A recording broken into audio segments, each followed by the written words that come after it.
प्रथमे फेसबुक रु प्रेम कला परे शारीरिक संपर्क रखी मजा नेला प्रेमी एवं तापरे सजा भोगिबाको प्रेमिका हाथ में छुआ धराई छाड़देला।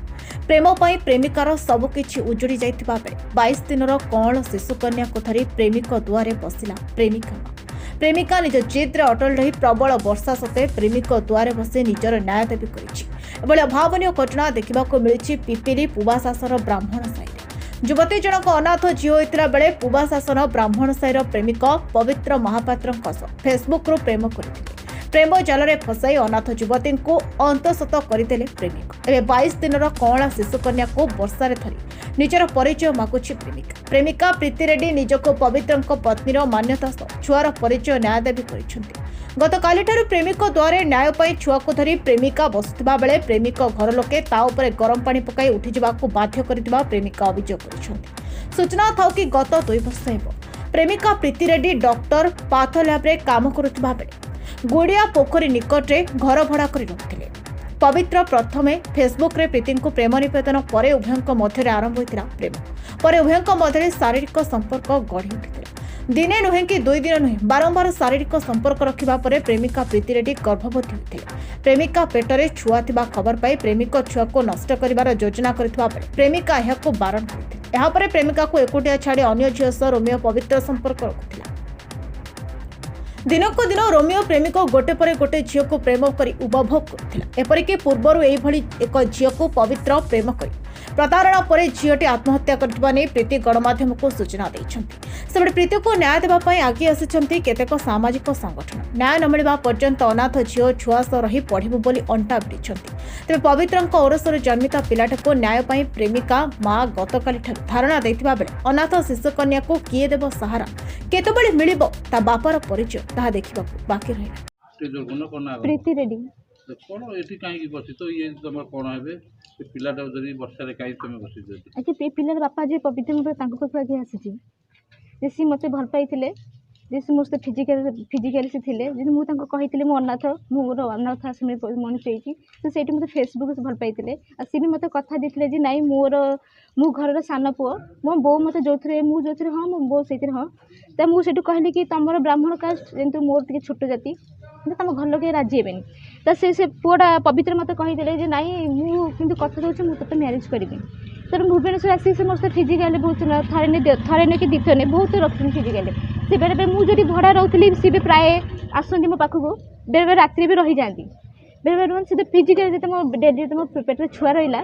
से मो पिला को नष्ट कर बोली कहते कि सेटा मुझे ग्रहण कली ना जेहेतु मु अनाथ मोर आगू कहीं पचुनी तापर मो प्रेगनेंट थाई कि सी आगे झील सहित रिलेसन रखिली से झील ना गुडी से केन्द्रापड़ार से झील बर्तमान सुसाइड कर देती जदि आपने भी चाहिए मुझे तार सब मैंने तार सब अच्छी भिडियो सब मुझे देदेवी कि बर्तमान मुझे आसी मो पिलार मु नाई पाइबा आसी आज्ञा मोर मु अन्य मु मैरिज करनी आज्ञा आज मु समाज को मुह केमी देखे आज्ञा आपण मैंने कहतु मत जहाँ भी निहा दरकार मोर आगू कि बापा माँ कि भाई बहन मोर कहीं भी ना आज्ञा मु अनाथ मु आसती लगे बाटा मुझे तथापि राति सारा बसी आज्ञा ये मुझे राति सारा बसी पवित्र पवित्र घर अच्छी मुझे आसती घर टी मुझे प्रथम कहली चिंटू मुझे चिंटू आसी कबाटा बाड़ेली माँ आसी कहले कि कौन है कहीं कबाट बाड़ुचु मुझे कहली कि मोर चिंटू सहित मोर कम अच्छे माँ मत कहले कि एत कांड हो सारा पर फोन कौन आस पिला धरिकी चिंटूर पवित्र जी अच्छी आई कौन हे सी मुझे बही मो पिला धरी बसी मध्य गरम पानी छाटिले आप भावतु गरम पानी छाटिले पड़े मत एत अभद्र भाषा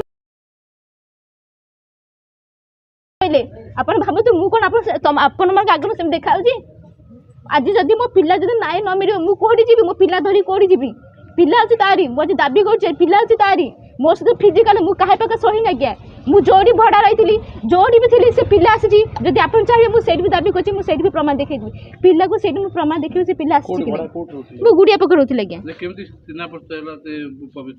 मोर पवित्र सहित फेसबुक चिन्ह पचाई से फेसबुक मोर मेसेज करते मुझे मेसेज सहित तो भल पाइली सी भी आसते कटक था देखा कर आसते किंतु पुलिस कौन पैसा को एमने पैसा दाबी आज्ञा एमने मत भी कहते पैसा फोपाड़े कि पैसा मो पे बड़ आगे नुहे मो पे मो पिला भविष्य आगे अच्छी पाठ पढ़ा झील ये पुआ पिला ही नुहे मो भविष्य आगे अच्छी मुझे झील भविष्य मुझे कौन करी मुझे अनाथ मुझे पिला नहीं कहाँ कौन करी आज्ञा मुझे कौटू आनी पैसा कौटी मैरिज करी कौन पाठ पढ़ी आज्ञा कौटी रही କ'ଣ ଦାବି ରଖୁଛି ତୁମେ କ'ଣ ଡିମାଣ୍ଡ ରହୁଛି? ମୋର କିଛି ଡିମାଣ୍ଡ ନାହିଁ, ମୋତେ ପିଲାର ପଇସା ଦେଖେ, ମୋତେ ମୋର ନାଇଁ। ଆପଣ ଜାଣିଥିବେ ରାଜ୍ୟରେ ଆମେ ଯଦି କହିବା ରାଜ୍ୟଠୁ ଆମ ଭାରତବର୍ଷରେ ପ୍ରତ୍ୟେକ ଦିନ ପ୍ରତ୍ୟେକ ନାରୀ ପ୍ରତି ଅନ୍ୟାୟ ହେଉଛି, ଅବିଚାର ହେଉଛି। ଆଉ ଖାସ୍ କରି ଫେସବୁକ୍ ପ୍ରେମ ଆପଣମାନେ ଜାଣିଥିବେ ସବୁଦିନ ଏସବୁ କେସ୍ ଚାଲିଛି। କିନ୍ତୁ ଆମେ ଏଇ ଜାଗାରେ ଯଦି ଦେଖିବା ଇଏ ଗୋଟିଏ ଝିଅଟି ହେଉଛି ଅନାଥ, ଆର କେହି ନାହାନ୍ତି। ସିଏ ପୁଅ ସବୁ ଜାଣିଲା ସତ୍ତ୍ୱେ ବି ଏ ଝିଅକୁ ଲଭ୍ କରିଛି। ତାକୁ ଯେତେବେଳେ ପ୍ରେମ କଲା ସେ ଝିଅ ବି ତାକୁ କହିଛି ଯେ ମୁଁ ଜାତିରେ କାଷ୍ଟରେ ଛୋଟ, ତୁମେ ବ୍ରାହ୍ମଣ, ତୁମେ ମୋତେ ଆକ୍ସେପ୍ଟ କରିବନି। ତାପରେ ବି ସେ ତା ତ ଫିଜିକାଲି ରିଲେସନସିପ୍ ରଖିଲା ପରେ ବି ଏ ଛୁଆଟି ଯେତେବେଳେ ମାନେ ପ୍ରେଗନେଣ୍ଟ ହେଲା ଝିଅଟି, ତାପରେ ବି ମଧ୍ୟ ଯେତେବେଳେ କମ୍ପ୍ରମାଇଜ୍ ତାଙ୍କର ହେଇଛି ଥାନାରେ ସବୁ କିଛି ବଳପୂର୍ବକ ଭାବରେ ପ୍ରଦୀପ ଦାସ ଯିଏ ତାଙ୍କର ମଳାସୁର ସେ ପୁଅର ମାମୁଁ ଯିଏ ସିଏ ତାକୁ ଏମିତି ବଳପୂର୍ବକ ଭାଗରେ ସେମାନେ ଥାନାରେ କମ୍ପ୍ରମାଇଜ୍ କରାଇଛନ୍ତି। ସବୁକିଛି ସରିଲା ପରେ ବି ସେ ପୁଅ ତା ସହିତ ଯାଇକି ପୁଣି ବି ରହିଛି। ତା ମାନେ କୋଉଠି ନା କୋଉଠି ଦେଖାଯାଉଛି ଯେ ପୁଅର ଝିଅ ପ୍ରତି ୱିକନେସ୍ ଅଛି। ତାପରେ ପୁଅ ଗୋଟିଏ ନୁହଁ, ପୁଅ ଝିଅ ସହିତ ରିଲେସନସିପ୍ ରଖିଲା ପରେ ଆଉ ଗୋଟେ ଝିଅର ଜୀବନ ନଷ୍ଟ କରିଛି। ଆଜି ବି ସେ ଝିଅର ଭାଇ ସହିତ ମୁଁ କଥା ହେଉଥିଲି, ସେ ପୁଅ ପାଇଁ ସେ ଝିଅଟି ସୁଇସାଇଡ୍ ବି ଲାଷ୍ଟକୁ କଲା, ଗୋଟେ ଷ୍ଟୁଡେଣ୍ଟଟେ। ତ ଇଏ ପୁଅ କୌଣସି ପ୍ରାକୃତିକ ରୋମିଓଟିଏ ଜଣାହେଉଛି ଏଠି ଯେ ସେ ଗୋଟିଏ ଝିଅର ସନ୍ତୁଷ୍ଟ ନାହିଁ। ପ୍ରଥମ କଥା ହେଉଛି ଇଏ ଝିଅଟି ହେଉଛି ଗୋଟେ ଅନାଥ। ଇଏ ବର୍ତ୍ତମାନ କାହାର ହେବ? ଗୋଟେ ଅନାଥ ଆଶ୍ରମରୁ ଯେତେବେଳେ ଛୁଆଟି ବଢ଼ିକିରି ଆସିଛି ତାର କେହି ନାହାନ୍ତି, ସେ କ'ଣ ଇଏ ଛୁଆଟିକୁ ଯେଉଁ ଜନ୍ମ କରିଛି ତାକୁ ସେ ଅନାଥ ଆଶ୍ରମ ନେଇକି ଯିବ କି? ଇଏ ଯେଉଁଠି ବି କେସ୍ ଦେଇଛି ସେମାନେ କହୁଛନ୍ତି ସାଧାରଣ। ଛୁଆଟି ଚାହୁଁଛି ଯେ ମୋ ଛୁଆର କେମିତି ମାନେ ବାପର ପରିଚୟ ମିଳୁ। କାଲି ଆଗାମୀ ଦିନରେ ଯେତେବେଳେ ତାର ବାପର ପରିଚୟ ତାକୁ ମାଗିବେ ସେ କ'ଣ ଦେବ? ସିଏ ତା ବାପର ପରିଚୟ ଦେଇକି ଅନାଥ ଆଶ୍ରମ ସିନା ବଢ଼ିଛି, ତା ବାପର ପରିଚୟ ସେ କେଉଁଠୁ ପାଇବ? ତ ଏଇଠି ମୁଁ କହି ରଖିବାକୁ ଚାହେଁ ସାମାଜିକ କର୍ମୀ ହିସାବରେ, ଯଦି ପୁଅଟି ତାକୁ ଗ୍ରହଣ ନ କରୁଛି ତାହେଲେ ଆଗାମୀ ଦିନରେ ବହୁତ ଭଲ ଭାବରେ ମାନେ ଆମେ ଆଗକୁ ରାସ୍ତାକୁ ଗଢ଼ିବୁ। ଖାଲି ଥାନା ନୁହଁ, ଏସ୍ପି ଠୁ DSP ପର୍ଯ୍ୟନ୍ତ ଯିବୁ। ଯେହେତୁ ଇଣ୍ଟରକାଷ୍ଟ ଜାଣିକିରି କାଷ୍ଟକୁ ନେଇକିରି ଯେଉଁଠି କଥା ଉଠିଛି, କାଷ୍ଟକୁ ନେଇକି କାଲି ଯେଉଁ ଭାଉଲେନ୍ସ କରିଛନ୍ତି ଏଠି ଯେଉଁ ଗରମ ପାଣି ଫୋପାଡ଼ିବା ଜାଗାରେ, ମୁଁ ଏତିକି କଥା ମିଡ଼ିଆ ସାମ୍ନାରେ କହି ରଖିବାକୁ ଚାହେଁ, ଯଦି ଏ ଝିଅକୁ ସେ ଘର ଲୋକ ଗ୍ରହଣ ନ କରନ୍ତି ଆଗାମୀ ଦିନ ବହୁତ ତୀବ୍ର ଆନ୍ଦୋଳନ ପାଇଁ ମାନେ ରାଜରାସ୍ତାକୁ ଓହ୍ଲାଇବା ପାଇଁ ସବୁ ମହିଳାମାନେ ଆପଣମାନେ ଦେଖୁଥିବେ ଅଲଗା ସଂଗଠନ ମଧ୍ୟ ସାହାଯ୍ୟ କରୁଛନ୍ତି। ଆମେ ମଧ୍ୟ ତା ଲାଷ୍ଟ ପର୍ଯ୍ୟନ୍ତ ତା ସାଙ୍ଗରେ ଅଛୁ। ଦେଖନ୍ତୁ ଏ ଯେଉଁ ପୂବା ଶାସନର ଯେଉଁ ଘଟଣାଟି ବର୍ତ୍ତମାନ ଘଟିଛି ତାହା ଅତ୍ୟନ୍ତ ଲଜ୍ଜାଜନକ ଏବଂ ନିନ୍ଦାଜନକ ମଧ୍ୟ ଘଟଣା।